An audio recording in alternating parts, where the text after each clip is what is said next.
네, 저희 자리 앉아서 인사를 드려보도록 하겠습니다. 개봉 날이에요, 드디어. 그죠? 정필 감독님부터 오늘 꽉 채워주신 관객분들에게 인사 한 말씀 먼저 부탁드립니다. 안녕하세요. 늦은 시간 영화 끝까지 봐주시고 또 이렇게 얘기 나눌 수 있게 되어서 너무나 반갑고 고맙습니다. 고맙습니다. 박수 부탁드립니다. 네, 안녕하세요. 영화에서 다음 소위에서 유진 역할을 맡은 배두나입니다. 진짜 개봉 첫날 오늘 개봉 첫날이죠? 개봉 첫날. 네, 개봉 첫날 와서 영화 보러 와주시고 또 저희 많이 버벅거릴지도 모르지만 얘기 들으러 와주신 여러분들 감사합니다. 안녕하세요. 저는 다음 소희에서 소희 역할을 맡은 김시은입니다. 감사합니다. 오늘 개봉 첫날이어서 진짜 많이 떨렸는데 이렇게 오늘 끝까지 함께 해주셔서 너무 감사하고요. 생각보다 시간이 많이 늦은 시간이더라고요. 그럼에도 저 이렇게 함께 얘기할 수 있는 좋은 자리인 것 같아서 즐겁게 얘기하겠습니다. 오늘 와주셔서 너무 감사합니다. 저희는 사실 개봉 첫날에서 되게 파이팅이 넘쳐서 들어오긴 했는데 여러분들은 사실 이 영화를 끝까지 보고 마지막에 엔드 크레딧이 올라간 상황에서 딱 저희 마주하니까 아마 지금 살짝의 온도가 조금 다를 수도 있겠다라는 그런 생각이 들어요. 좀 곱씹어야 되는 부분. 처음 보신 분들도 계시고 뭐 한 번 정도 더 보신 분들도 계시지 않을까 싶긴 하거든요. 처음 보시는 분들. 네. 부산영화제에서 또 해서 뭐 이렇게 2번 이상 보신 분들. 그래서 꽤 많으신 분들이. 네. 저도 한 3-4번 정도를 본 것 같은데, 보면 볼수록 새로운 것들이 보이는 그런 영화였던 것 같아요. 배두나 배우님은 이야말로 사실은 오늘 가장 기다려왔던 사람이 아닐까 싶기도 하거든요. 왜냐면 이 영화가 작년 칸느 국제영화제에 갔을 때도, 그리고 작년도 부산국제영화제에 처음 소개됐을 때도 이 자리에 또 안 계실 수밖에 없는 외화벌이 하고 계신 산업연구이시기 때문에 드디어 한국에 와서 이 완전체의 그 배우들과 그리고 감독님과 함께하는 또 이 순간이 주는 뭔가 감격스러움이 있지 않을까 싶기도 하거든요. 네, 진짜 외화벌이를 하느라 2022년도는 제가 자유롭지 못했습니다. 그래서 뭐 이 영화가 깐느를 시작으로, 그러니까 사실은 영화 촬영 딱 끝나자마자 제가 그 다음 영화를 LA에서 찍었거든요. 작년 2월이었죠? 네, 작년 2월 말에 이 촬영이 끝났고요. 딱 이맘때쯤 찍고 끝났어요. 그리고 저는 3월 3일날 바로 이제 출국을 해서 10월 달에 왔거든요. 깐느에서부터 사실 후시 녹음부터 뭐 포스트 프로덕션부터 아무데도 제가 참여를 하지 못하고 부산 영화제는 꼭 오고 싶었어요, 솔직히. 너무나 와서 극장에서 영화 보고 확인하고 싶었는데 아무튼 굉장히 외로운 시간을 보내고 이번 몇 주 동안 이제 홍보 프로모션을 돌면서 간신히 제외하는데 되게 기분 좋더라고요. 너무 반갑고 집에 돌아온 느낌이고 되게 즐거운 몇 주였습니다. 네.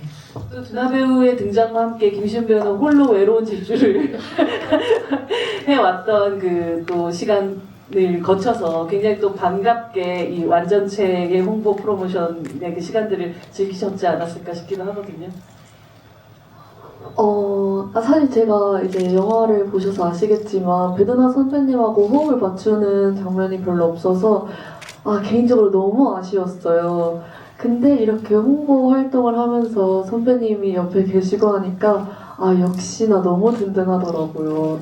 그리고 무엇보다 진짜 제가 배두나 선배님을 평소에도 너무 좋아하지만 이제 또 홍보 활동을 하면서 뭔가 배두나 선배님의 모습을 직접적으로 느낄 수가 있었는데 역시 제가 생각했을 때는 너무 건강한 에너지를 가지신 분이고 그리고 엄청 순수하신 분이라는 생각이 막 드는 거예요. 그래서 제가 배울 점이 너무 많고 이래서 홍보 활동을 너무나 즐겁게 하고 있습니다. 아니 진짜요, 근데 선배님. 진짜 홍보활동 촬영하면서 가장 심쿵했던 순간이 있다. 아 너무 많은데요? 이거 하나만 고를 수가 없거든요. 네. 선배님 진짜 짱이에요, 진짜. 아니, 이게 빈말이 아니에요. 이게 진짜 제가 너무 인터뷰 때도 그렇고 막 와 선배님 진짜 너무 최고다 이렇게 말해가지고 막 기자님들도 막 에이 막 이러셨단 말이에요. 그랬는데 진짜 제가 개인적으로 더 팬이 됐고 원래는 롤모델이 없었는데 제가 롤모델이 누구예요? 이렇게 물어봤을 때 저 롤모델 배도나 선배님이 됐어요 라고 말을 했습니다. 진심이에요.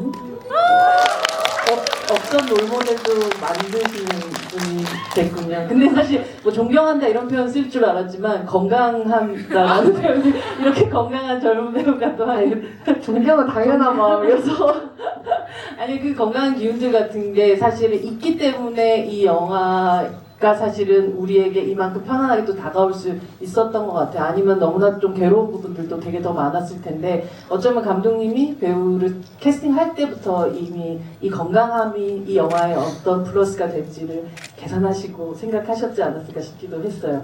감독님은 또 사실 뭐 딱 이맘때 진짜 촬영 끝나고 또 그간의 많은 뭐 영화제라든지 혹은 또 관객들한테 보여줄 뭐 기회들 같은 것들 드디어 이제 얻게 되었는데요. 사실 일반 관객들 혹은 기자들이나 이렇게 처음 선보인 이후에 가장 걱정했던 부분이 또 어떤 거였으며 그리고 또 선보인 이후에 오히려 이렇게 딱 마음이 또 놓이게 됐던 부분들 같은 것들이 무엇이었는지가 궁금합니다. 되게 운 좋게 다른 나라 관객들을 먼저 만나고 다행히도 또 그분들이 많이 공감을 해주셔서 좋았지만 사실은 우리나라 관객분들 만나는 게 너무너무 떨리고 사실은 걱정도 되게 많이 됐어요. 왜냐면 우리들 자신의 이야기이기도 하고 그래서 느껴지시는 무게나 이런 것들이 차원이 다를 거라고 생각했거든요. 그래서 훨씬 더 까다롭게 보실 거라고 생각했고 또 낯선 형식이니만큼 이 부분을 또 어떻게 받아들여 주실지 우리가 만든 대로 봐주실지 그런 것들 되게 걱정도 많이 하고 사실은 또 분명히 그렇게 봐주실 거야 하고 기대도 하고 그랬습니다. 낯선 형식이라는 말씀을 하셨는데 사실은 좀 파격적인 방식이긴 했죠. 거의 영화가 1시간 3분 정도쯤에 등장하는 11, 그 정도. 이렇게 아예 배우를 두 부분으로 나눠서 이렇게 만들게 된 형식을 처음 생각하실 때부터 이런 형태로 이야기가 진행될 거라고 생각하시고 만드셨는지 아니면 여러 시나리오들을 배치하는 과정에서 이러한 배치가 최종적으로 됐는지가 좀 궁금하더라고요.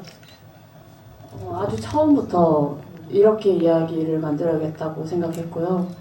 아주 처음에 진짜로 이 두 주인공 그리고 중간에 그 첫 번째 주인공이 죽고 나서 등장한 이 다음 주인공 그리고 오프닝과 엔딩 주요한 사건들 다 아주 처음부터 이렇게 있었고요. 그렇게 만들어야겠다고 생각했던 이유도 단지 이 소희라는 아이 그리고 이 아이가 겪는 그 사건뿐만이 아니라 그 전에도 그리고 그 후에도 이런 일들이 계속 반복되고 있는 것에 관해서 얘기를 좀 해보고 싶었습니다. 그래서 오히려 어쩜 저는 소희에게는 조금 거리를 둔 채로 이 첫 번째 파트를 만들어야겠다고 결심을 했었고 그리고 오히려 이제 그 죽음이 있은 다음에 유진을 통해서 좀 더 관객분들과 함께 이걸 마저 바라보자 하는 심정으로 만들었어요. 말씀대로 배두나 배우의 입을 통해서 목소리를 통해서 이야기가 들려지고 있지만 이 뭔가 뒤에서 정주리 감독님이 그 말을 그냥 직설화법을 하고 있는 그 듯한 느낌도 굉장히 많이 받았던 것 같아요. 감독이 그런 마음을 가졌을 때 그런 미션을 미션을 받은 배우의 그 책임감이란 건 굉장히 대단할 것 같거든요, 배두나 배우님. 말 그대로 나라는 사람의 이 어떻게 보면 좋은 의미로 아바타 감독이 지금 얘기하고 싶어하는 것을 아주 직설화법으로 얘기하는 모든 그 대사들을 말하자면 소화해 나가는 그 과정의 부담감 같은 것들은 없으셨나요? 부담감보다는 사실은 영광이죠. 저는 그렇게 생각하고요. 그 감독이 하고 싶은 말을 내 입을 빌려서 하시겠다 하니 사실 배우로서는 저는 영광이라고 생각하고 어렸을 때부터 왜 감독님의 시선을 대신 제가 이제 영화에서 그 보여주는 그런 역할들을 맡아왔었고 그런 면에서 좀 그 부담을 갖진 않았던 것 같아요. 오히려 그냥 캐릭터로 알아가는데 조금 더 도움은 됐던 것 같고 네. 그리고 부담을 갖고 감독님이 이걸 꼭 하고 싶은 얘기니까 내가 이거 꼭 쏙쏙 잘 들리게 전달해야지 이러면은 저는 오히려 더 안 된다고 생각하거든요. 정말 무심하게 네? 이거 나 지금 열혈하고 있으니까 잘 봐. 막 이렇게 하면 또 안 되잖아요. 간다. 나 지금 간다. 이거 할 수 없으니까 그냥 가볍게 부담 갖지 않으려고 했습니다.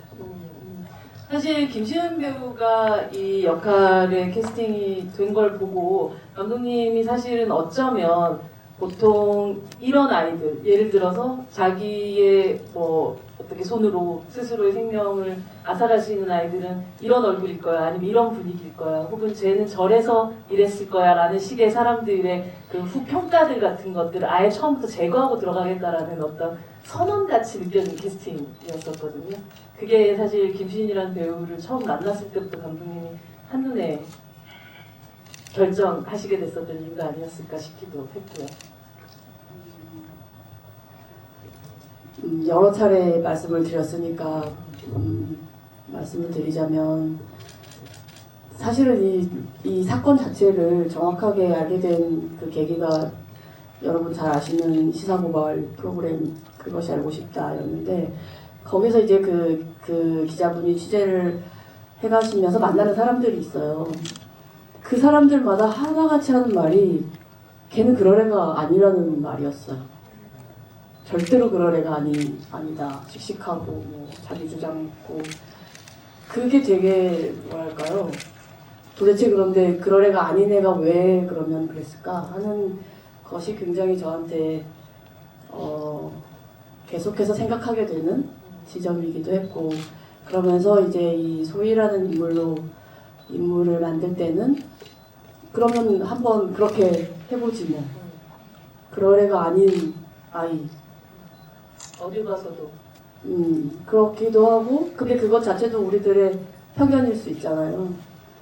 그런 것도 있고 그래서 저는 가장 평범한 그 나이의 고등학생 가장 그 평범하다는 말은 색깔이 없다거나 뭐 이런 말이 아니라 개성 있고 자기 꿈이 있고 하고 싶은 거 확실하고 그런데 그 친구가 어떻게 변해가는지 무슨 일들이 있었길래 그렇게 됐는지 그랬던 것 같아요.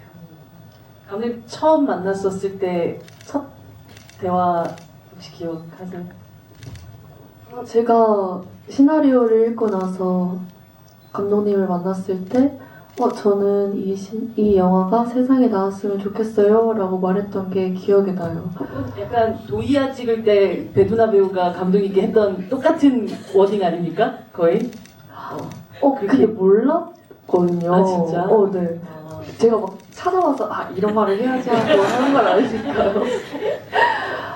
딱 그렇게 말씀을 하셨던 거예요? 네, 시나리오를 딱 처음 읽었는데 사실 부끄럽지만 이 이야기가 실화를 바탕으로 한 이야기인지 몰랐어요. 그래서 근데 저는 나도 모르는데 이 사건에 대해서 또 많은 분들이 모를 수 있겠다라는 생각이 들었었거든요. 그래서 뭔가 영화의 좋은 기능 중에 하나는 이렇게 영화로 공개가 됨으로써 한 번 더 관심을 가져주지 않을까라는 뭔가 그런 희망이 있잖아요. 그래서 저는 이 영화가 뭐 제가 아니더라도 세상에 공개되었으면 좋겠다라고 말했던 것 같아요.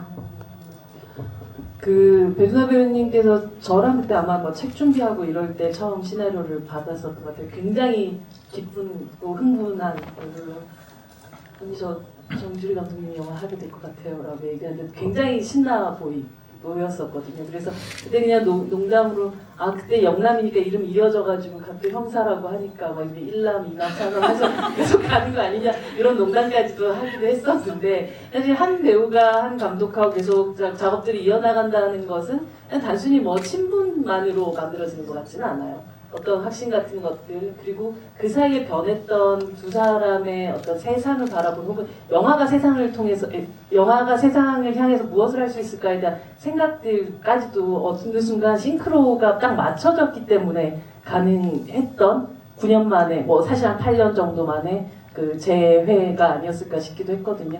그 감독님의 시나리오 물론 뭐 다른 인터뷰에서도 말씀 많이 하시기도 했지만 처음 다시금 정주리라는 이 작가의 시나리오를 손에 쥐었을 때 어떤 마음이셨는지가 궁금합니다. 진짜 저는 감독님 시나리오를 엄청 좋아해요. 저는 원래도 영화보다는 영화 보는 것보다는 책 읽는 걸 좋아하고, 그러니까 영화처럼 모든 감정을 다 설명해주고 막 모르겠어요. 제가 책을 읽을 때 더 능동적으로 생각하고 더 상상력을 쓰는 것 같아서. 근데 감독님 책이 좀 여백이 많고 하여간 문장 하나하나 굉장히 신중하게 쓴 것 같은 그런 느낌이 있고요. 네. 그래서 제가 되게 좋아하는 스타일로 글을 쓰시는데 말씀하신 것처럼 8년의 시간이 지나는 동안 저도 세월이 지나면서 조금 더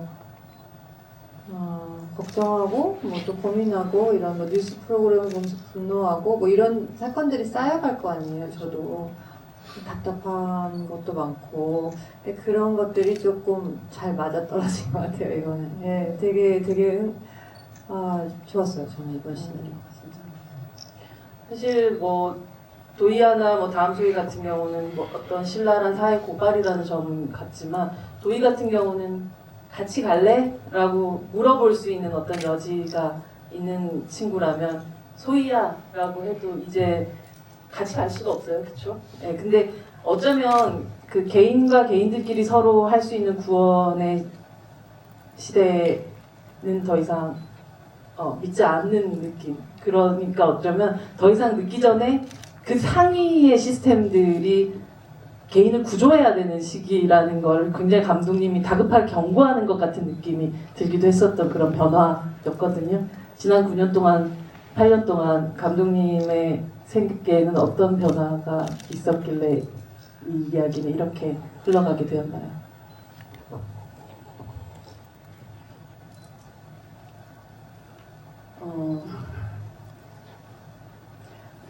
굉장히 좀 암담하고 좀 절망적이다 하는 이 시나리오를 이제 작업을 이렇게 하는데 해봐야겠다고 결심을 해서 쓰고 있긴 하지만 그럴수록 뭔가 너무너무 암담하다 이랬어요.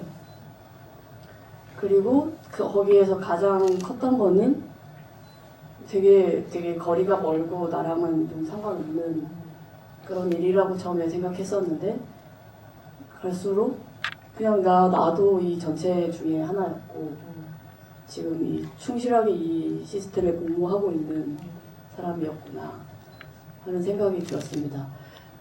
도이아도 물론 굉장히 비극적인 이야기지만 그래도 마지막에 그 영남이 도희에게 건네는 그런 게 이제 어떤 모르겠어요. 아주 단순한 희망은 아닐 테지만 거기에 뭔가 다를 가능성이 있다면 그 가능성에 대해서 한번 생각해보는 영화였다면 이번에는 그조차 잘 없어 보이는 그런 상황이었어요. 그런데 정작 이제 영화 속에서 유진은 그 암담함과 그 절망 거기서 아직 헤어나오지 못하는 것처럼 보이지만 이제 영화를 만드는 입장에서 저 같은 이제 입장에서는 유진 같은 인물이 있다는 게 그래도 희망이 될 수 있지 않을까. 그래서 꼭 그 인물의 그 절망과 안감함이 반드시 필요했고 또 관객분들이 거기에 또 공감해 주시는 것도 필요했고 그랬습니다. 그 두 사람이 뭐 구조적으로는 만날 수 없는 어떤 구조를 갖고 있지만 한 30분쯤, 31분쯤에 잠시 스쳐 지나가면서 만나게 되는 곳이 바로 이 댄스를 하는 연습실인데 감독님 수우파를 되게 열심히 보셨다는 소문이 있던데요. 감독님도 혹시 댄스 쪽에 관심이 있으셨던 건가요? 그러니까 그 춤추는 걸 보는 거를 좋아는 하지만 네 제가 뭐 어떻게 해볼 생각은 전혀 없고요. 네, 근데 이렇게 누군가 춤추는 모습을 보는 건 좀 저한테 그냥 단지 좋아하는 것을 보는 거랑은 좀 다른 것 같아요. 뭔가 굉장히 좀 은밀한 구석이 있고 저한테 불러일으키는 감이 그렇고요.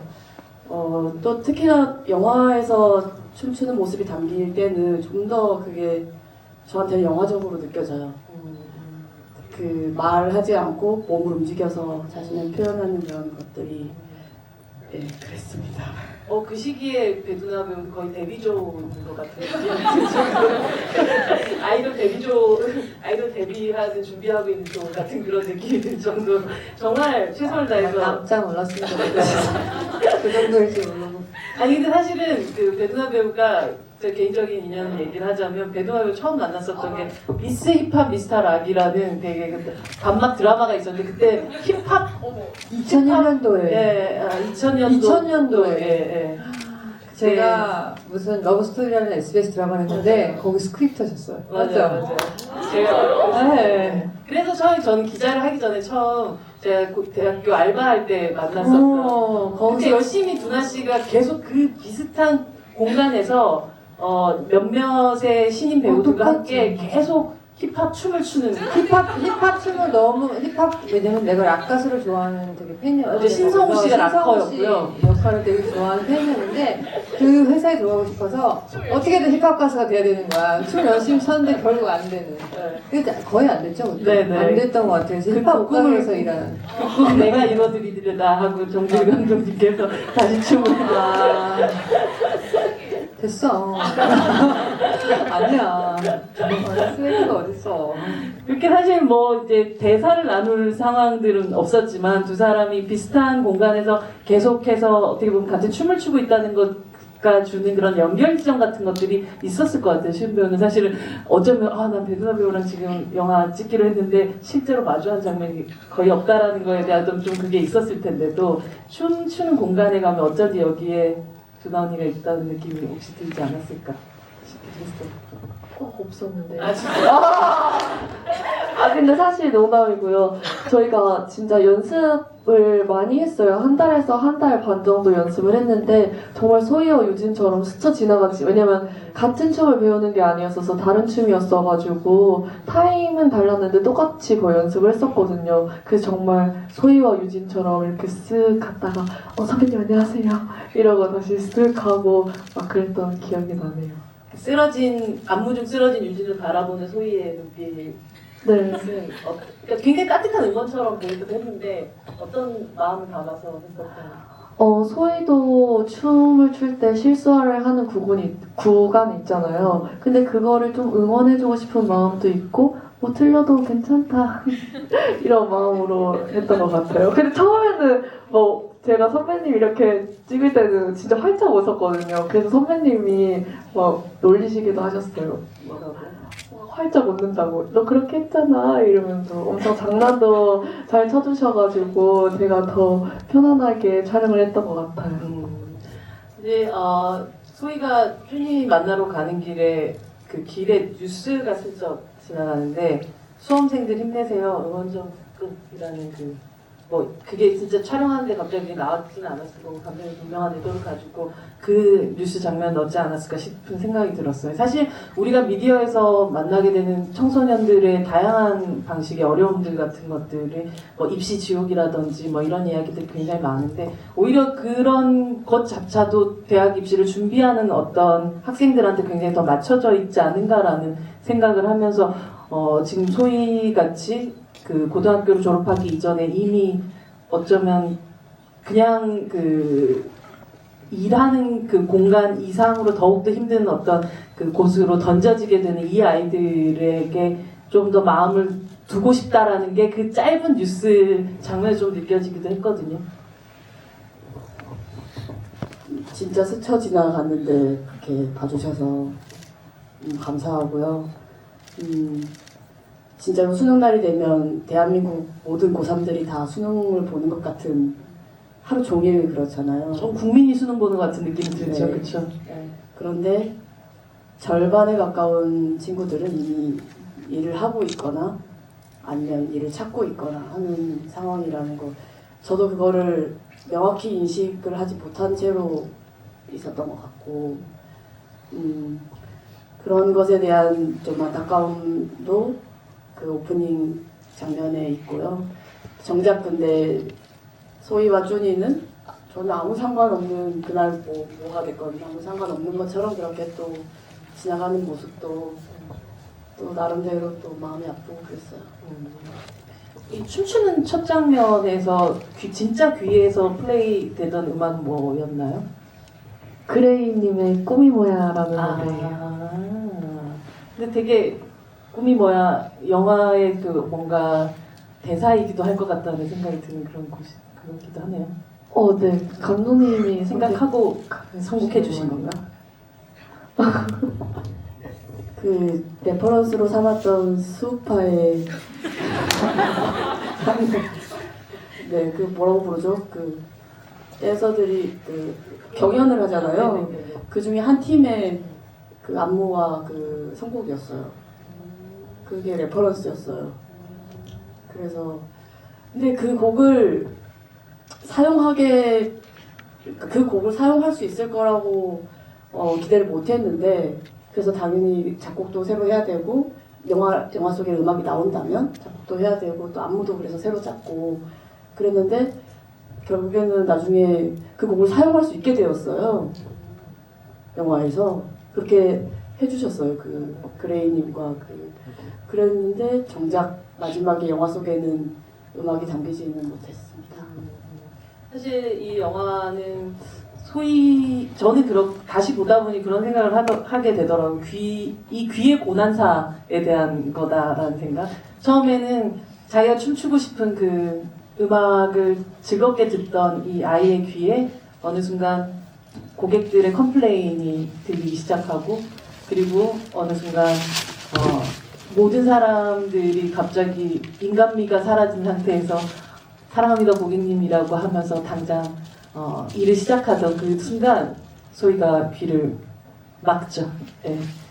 그 장면을 보면서 결국은 이건 결국 그 소희라는 아이가 어디까지 참을 수 있고 어디까지 갔나를 귀의 순환사를 통해서 보여주고 있다는 생각을 했던 것 같아요. 그래서 감독님이 이제 사실 그 음악이 쓸 수 있음에도 불구하고 들려주지 않았던 건 그냥 소희의 귀에만 듣게끔 만들기 위해서였던 거겠죠? 네. 맞습니다. 이런 것도 있었어요. 첫 장면에서 소희의 귀에 그 음악이 들렸겠지만 사실 우리는 그 소희의 숨소리 그리고 그 주로는 이제 숨소리 그리고 그 몸을 부딪혀서 내는 소리들 이런 것들이 우리들에게는 들리는 걸로 시작을 하고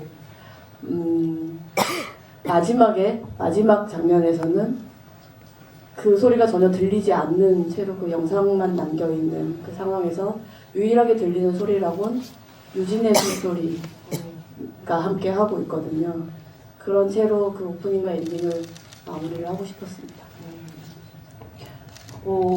다시 보면서 굉장히 좀 흥미롭게 다가왔던 캐릭터가 소희의 엄마였던 것 같아요. 소희는 이렇게 귀에 굉장히 예민한 친구지만 소희 엄마는 하지도 않은 얘기를 야 뭐라고 했냐? 라고 하다가 또 나중에 이제 소희가 자해를 하고 병원에서 돌아오는 그 차 안에서 엄마 나 회사 그만두면 안 될까라고 얘기하는데도 뭐라고? 하면서 살짝 안 들은 것 같은 식의 이야기를 하잖아요. 이 엄마의 어떤 캐릭터는 좀 이례적인 캐릭터였던 것 같기도 하고 엄마의 이 소통 방식이라는 것 자체도 감독님이 분명 의도한 어떤 부분들이 분명히 있으셨을 것 같거든요.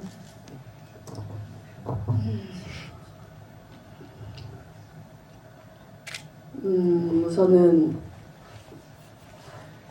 너무 지금 본인의 삶에 지쳐 있고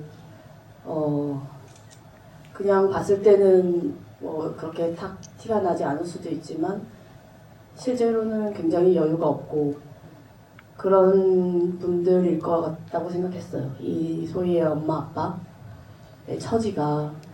그리고 그래서 무슨 말을 제가 이제 어른들한테 자주 느끼는 것이기도 한데 뭐라고 하면 뭐라고 하고 일단은 대답하는 그런 경우들요.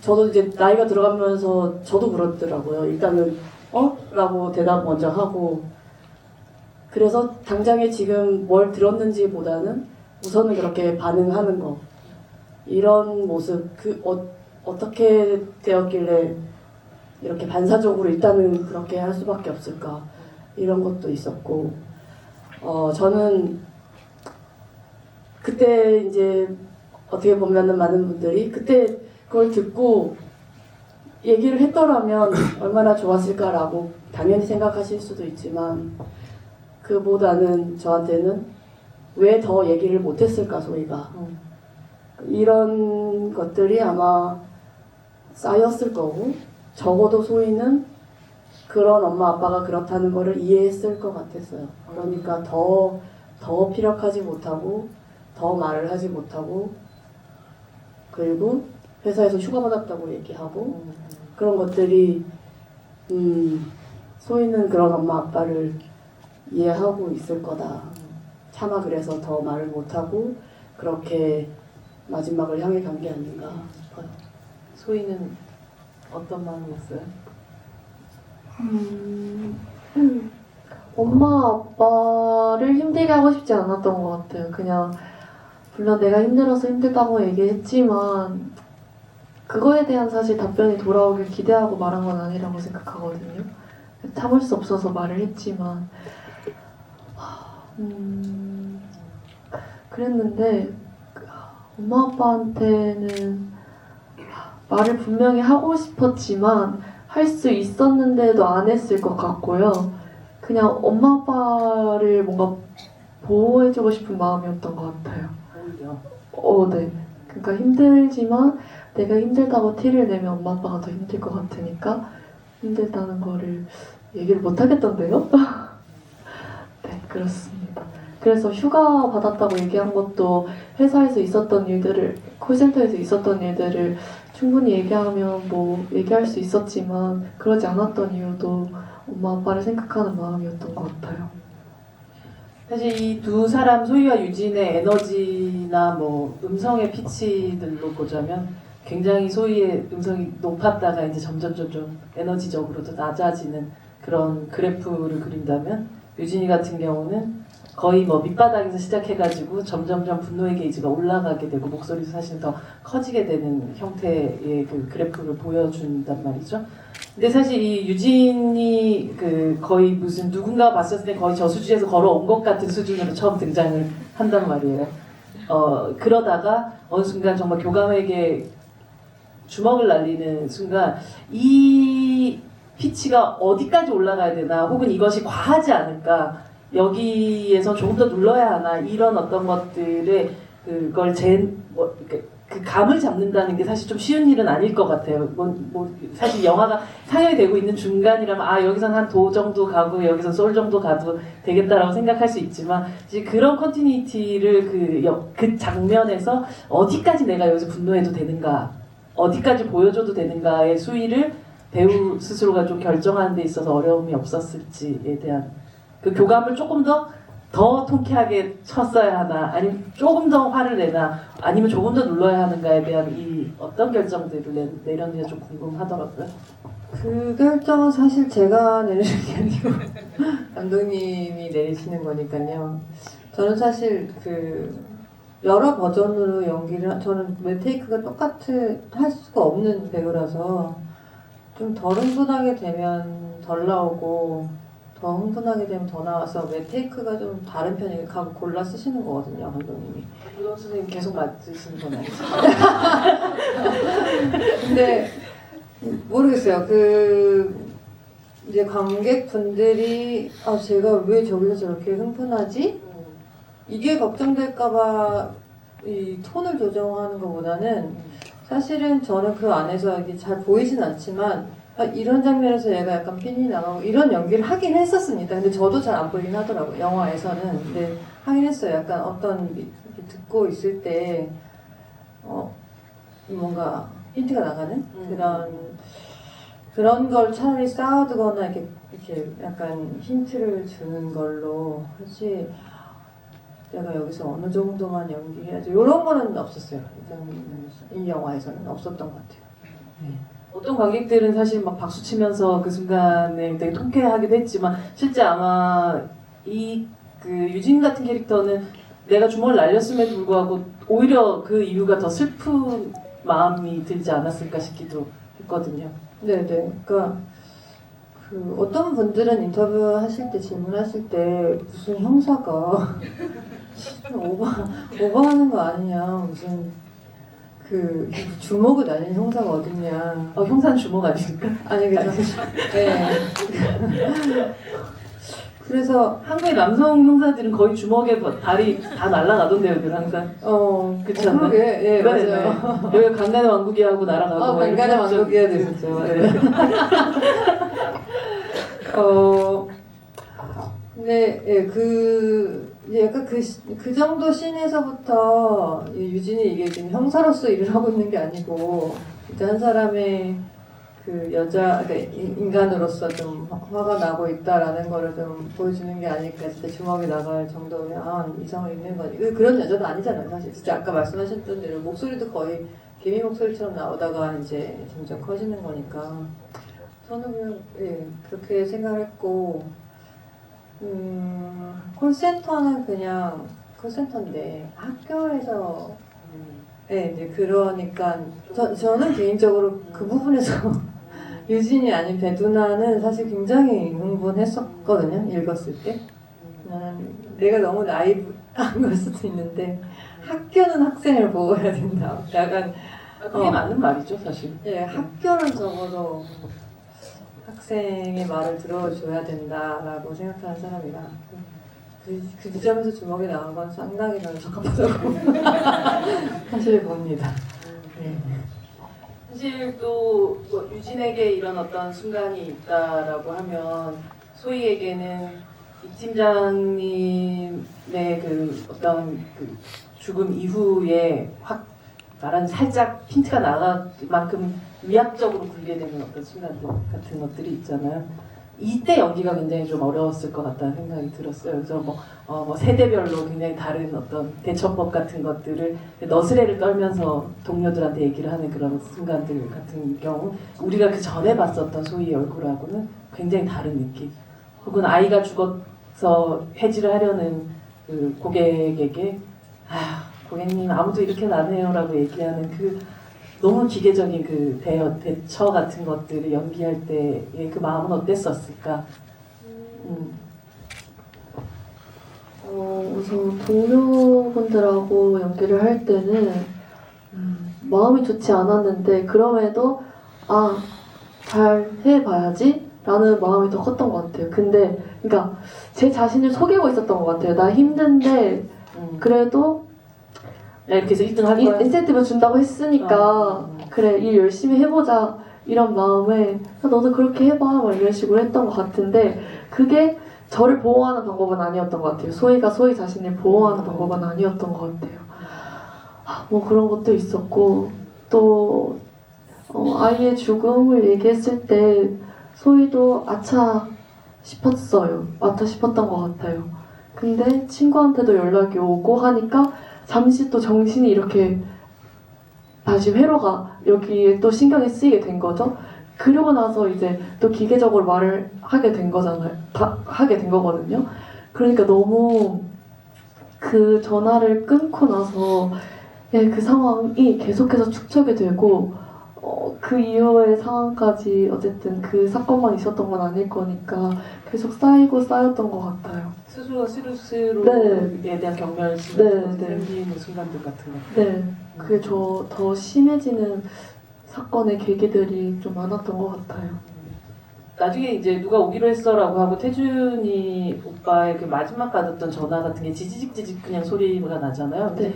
그건 특별히 어떤 상황들이 있나요? 감독님? 저는 그냥 뭐 너무 바빠갖고 그때 못 받았어라고 그냥 얘기는 하잖아요. 나중에 이제 형사가 왔었을 때는. 네. 그게 이제 급하게 문자를 보낸 다음에 그 호주머니에 핸드폰을 넣어놓고 빨리 택배하러 가야 되는 상황에서 왜 가끔 가다가 이렇게 호주머니 속에서 이렇게 되는 수가 있잖아요. 호주머니에 전화를 거는 순간도 있고, 그렇죠. 네. 네. 전화를 받는 순간도 있고. 네, 그래서 그 스치는 소리, 막 뛰어가는 소리 그런 것들만 남아 있는 상태였어요. 그러니까 순간순간 굉장히 그 소희가 보냈었던 어떤 게 가장 마지막 구조 신호였을까를 그때 그랬더라면 혹은 이 팀장님의 와이프 부인에게 가서 그때 그랬더라면이라고 묻는 어떤 것들이 되게 무지럽지만 계속 그 질문들을 하게 됐었던 것 같아요. 왜냐하면 그만큼 소희의 죽음이라는 걸 되돌릴 수 없는 상황이라는 게 너무 안타깝기 때문이었겠죠.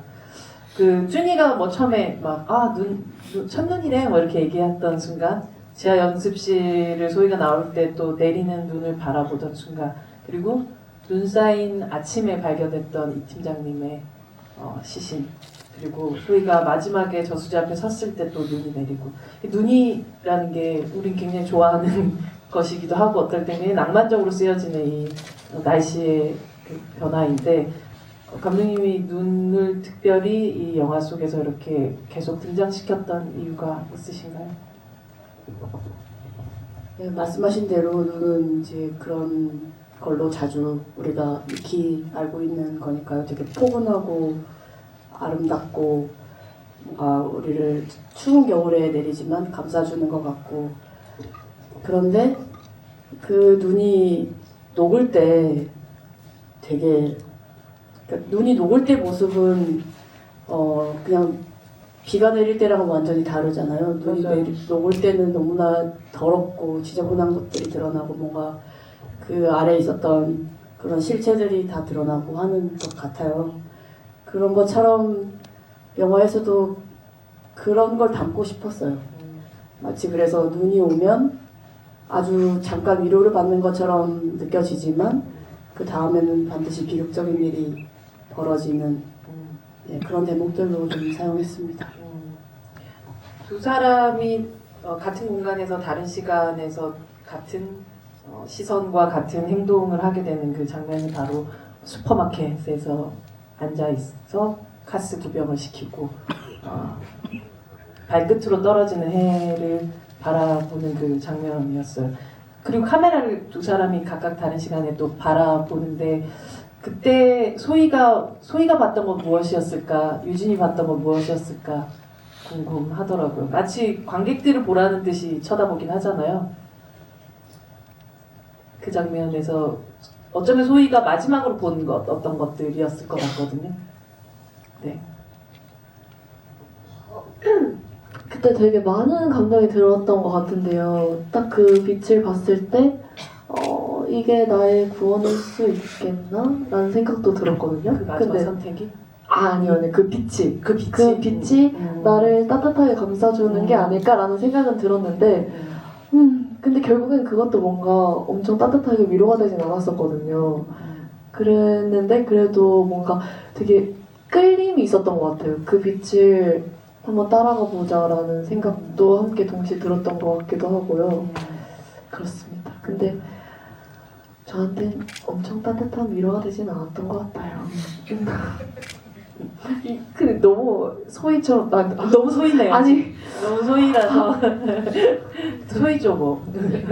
유진이는 그 순간 뭘 보고 있었을까요? 아니면 뭘 보여주고 싶었을까요?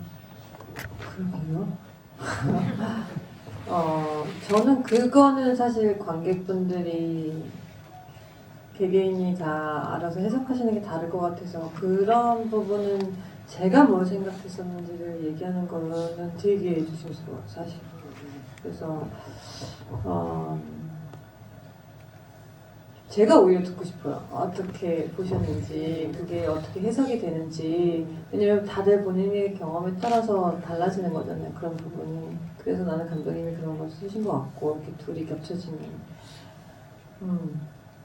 근데 저도 사실은 그때 당시에 굉장히 좀 암담한 그 누구냐, 유진 역할이 굉장히 암담하고 참 막막하고 진짜 세상 살기 싫은 진짜 너무 모멸감이나 아니면 비참함 이런 것들이 그리고 진짜 안쓰러움까지 이제 소위에 대한 여러 가지로다가 되게 힘든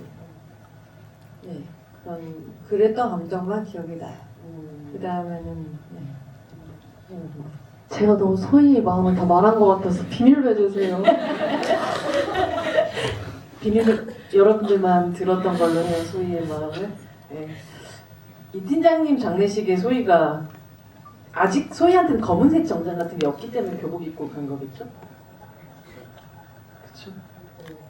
검은색 정장도 없는 아이가 소희를 먼저 입게 되는 순간이니까 너무 슬픈 장면이었어요, 저한테는 그 옷이.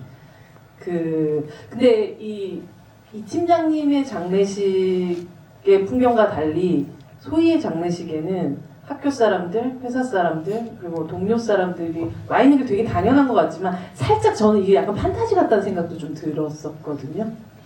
이건 감독님 어떤 바람이 담긴 조문객들의 리스트가 아니었을까 싶기도 했습니다. 유진이라는 인물이 있었잖아요. 그래서 가능한 장면이었고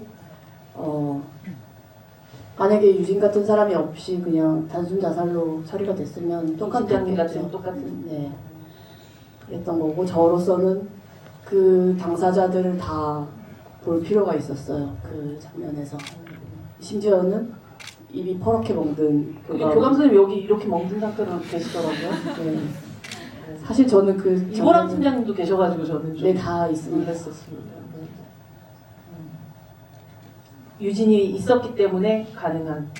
근데 여러분들이 아마 다음 소위를 보시고 또 이 이야기들 계속 나누게 된다면 교육감님도 교육청에서도 노동부에서도 그 자리에 함께 있게 되는 날이 올 거고 더 이상 다음 소위는 나타나지 않는 그런 세상이 될 수 있을 거라고 바뀌어 나갈 수 있을 거라고 조금은 아까 유진의 한 발짝이 조금의 변화를 만들었듯이 이 영화가 그렇게 되지 않을까 싶은 바람을 가지고 있습니다.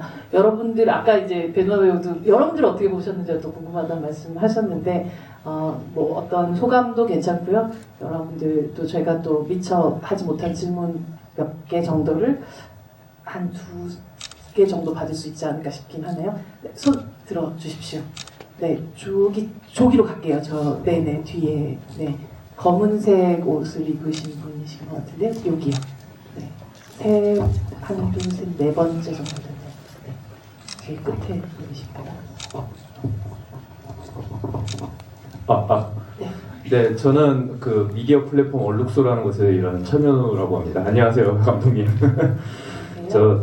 제가 보면서 되게 놀랐던 게 뭐냐면은 이 영화가 진짜 엄청 현실 그 사건이 있었는데 그 사건을 진짜 집착적으로 따라갔다는 점이에요. 막 눈 오는 날부터 해가지고 2016년 그거 하반기 겨울 때부터 막 이런 계절부터 전부 다. 근데 제가 궁금한 게 2개가 있더라고. 몇 개가 판타지고 몇 개는 픽션이고 몇 개는 사실인 건 알겠는데 숫자 언급하는 것 중에 이제 배두나 배우님이 이제 오유진 경감을 연기하면서 670명이 총원이고 629명이 퇴사를 하고 617명이 입사를 했다라는 표현이 있는데 이 표현 같은 경우도 사실인가요? 네. 사실을 기반으로 한 건지 궁금합니다. 근데 정확히 사실에 있는 숫자입니다. 영화 아니 시나리오 작업하면서 처음에는 이제 그것이 알고 싶다라는 프로그램으로 이렇게 촉발이 됐다면 그 사건을 꾸준히 계속 취재하고 보도하신 그 기자분이 쓰신 책이 있어요. 허환주 기자님의 18 일터로 나가다라는 책이 있는데 그 책을 통해서 뭐랄까 이 전체 어떤 이런 것들을 확 조망하게 됐달까요? 그러면서 굉장히 당연히 르포 책이니까 그런 취재하신 것들이 그 속에 많이 담겨 있고 그 중에 제가 본 것이에요. 정말로 그 숫자들로 되어 있더라고요. 네, 감사합니다. 다음 질문. 네, 여기 제일 앞에 이렇게 갈까요? 네.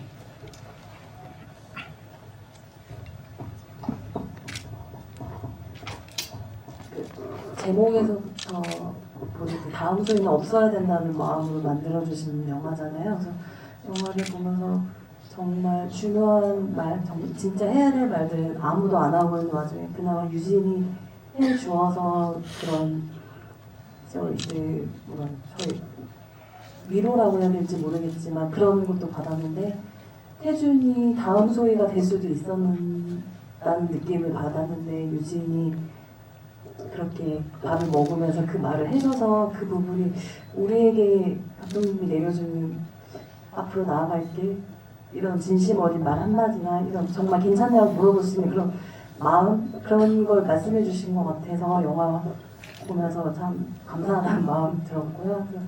그리고 배두나 배우님께서 이렇게 사인을 2번 하는 장면이 있잖아요.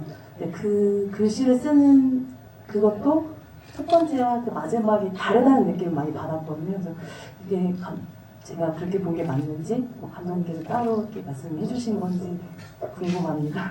네.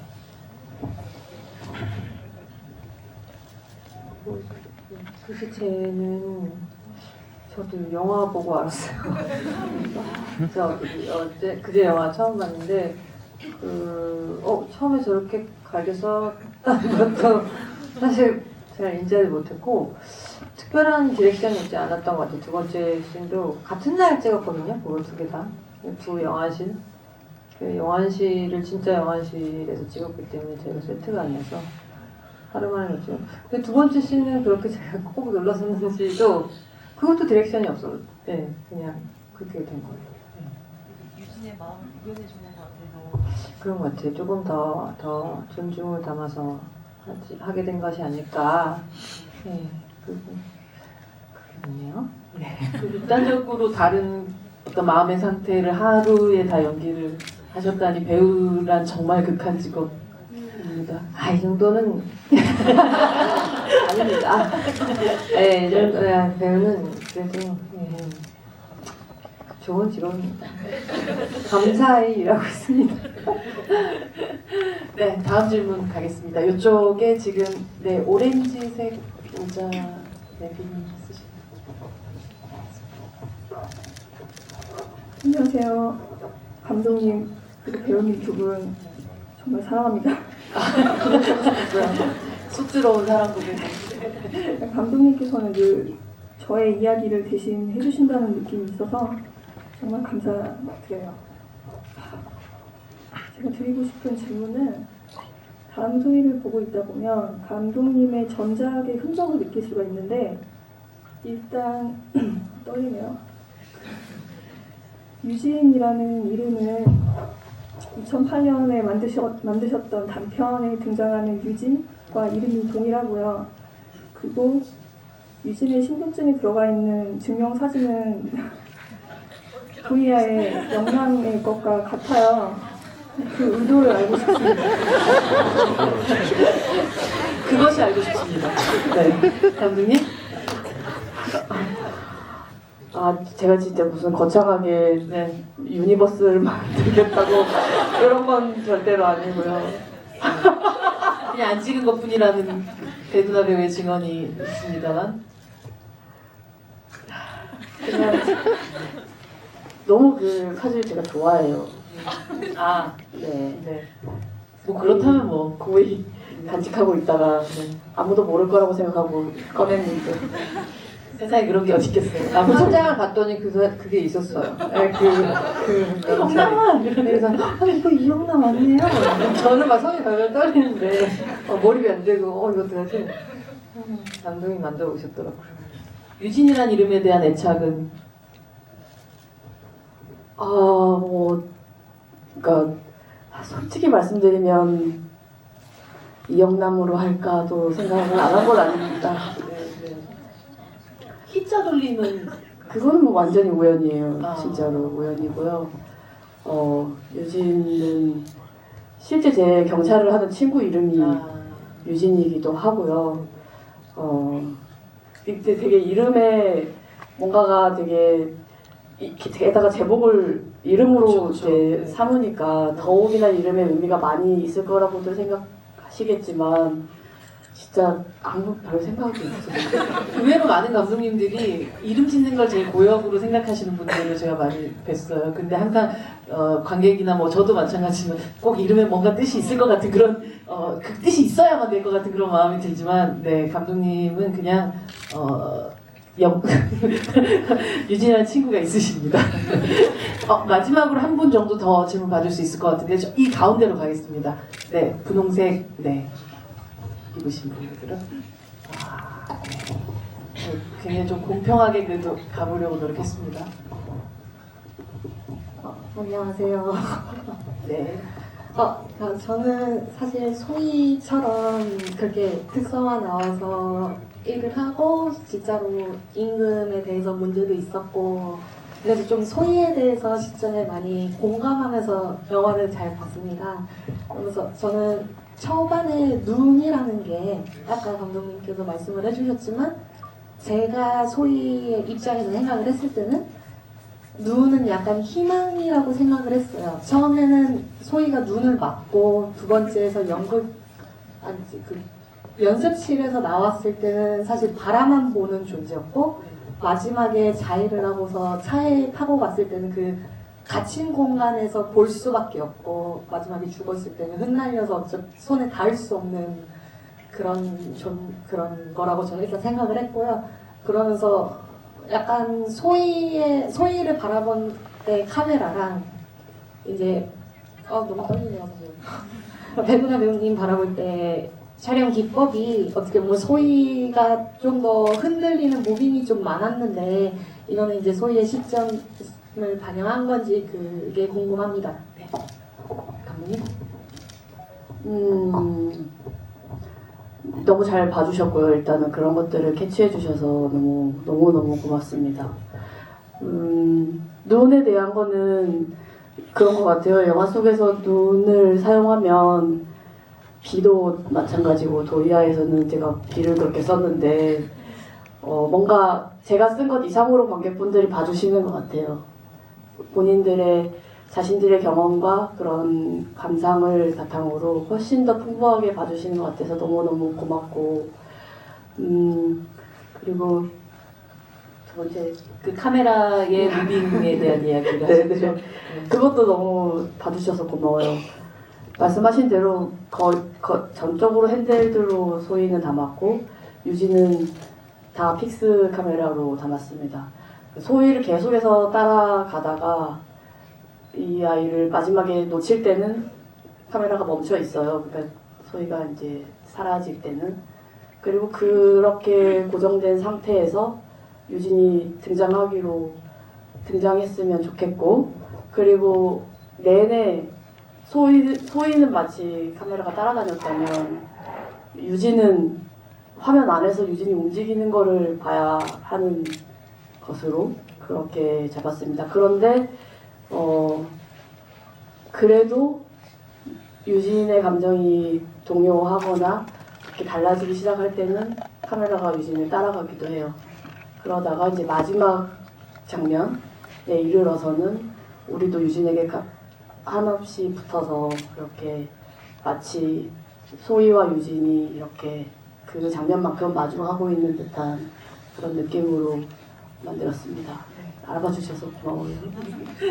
이쪽 문이 열리면서 사실 저희가 오늘의 시간을 맞춰야 된다는 어떤 사인을 주시고 계신 것 같은데요.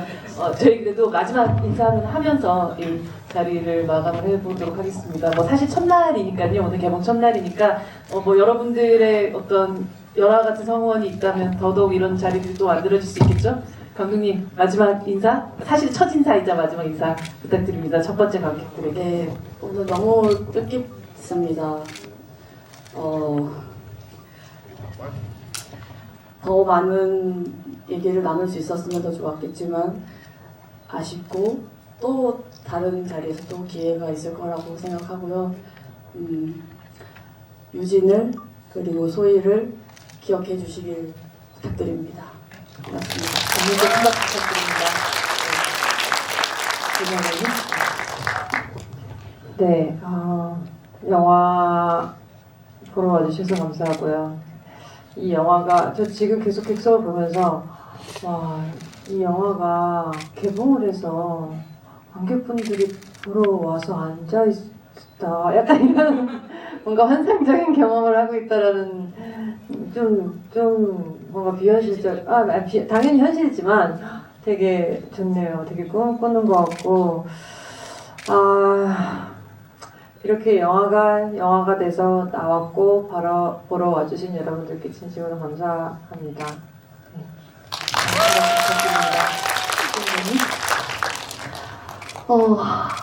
제가 개봉을 한 것도 처음이고 이래서 되게 많이 떨리고 긴장도 했는데요.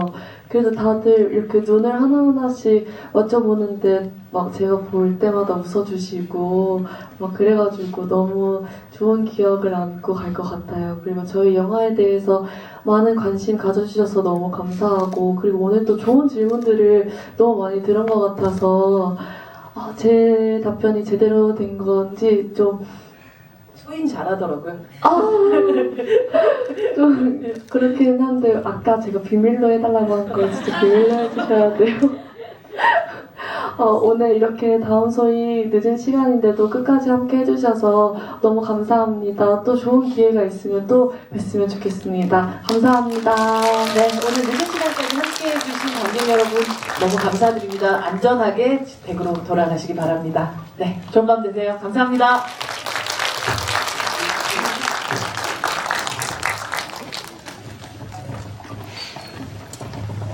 네, 관객분들은 잠시 기다리셨다가 퇴장 앞쪽으로 도와드릴 거고요. 오늘 배두나 배우님께서 직접 저희 관객분들 오신 분들께 나눠드리신다고 이렇게 스티커를 만들어 주셨어요. 그래서 이 앞쪽으로 퇴장하실 때 제가 하나씩 배포하겠습니다.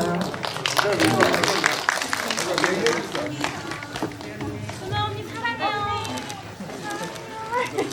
언니 너무 예뻐요.